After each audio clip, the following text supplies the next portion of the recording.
Super 35 is often described as outdated, not cinematic enough, not full frame, not the future. And yet, a huge part of what we still call cinematic look today was shaped by Super 35. To understand why I still like it, it helps to understand where it actually comes from. Super 35 didn't start as a digital sensor format. It started as a film standard. For decades, 35mm film was the backbone of cinema.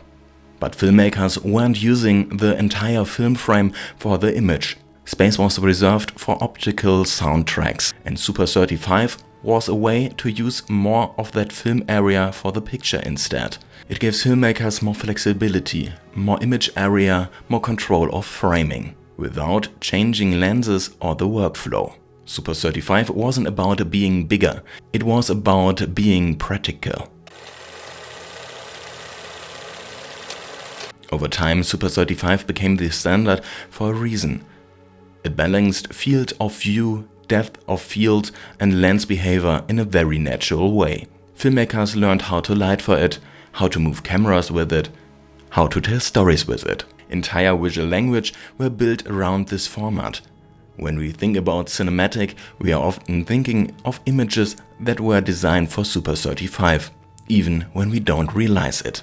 Many iconic films were shot on Super 35 or 35mm film.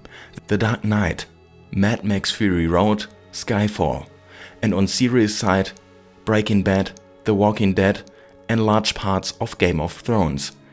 These images never felt limited, they felt intentional.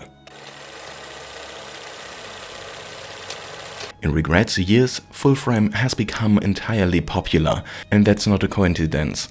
Digital sensors got better in low light situations, marketing focused heavily on shallow depth of field, and suddenly bigger became better.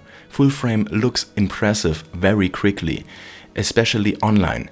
You get separation, blur, and that cinematic feeling, sometimes without doing much else. But there's a trade-off. Extremely shallow depth of field is harder to control, focus becomes critical, movements become riskier, shots fall apart faster, especially when you're shooting handheld documentary style or in real-world environments. Super 35 gives you more margin, more coincidence, more room to move. Super 35 never disappeared, it just stopped being marked as loudly.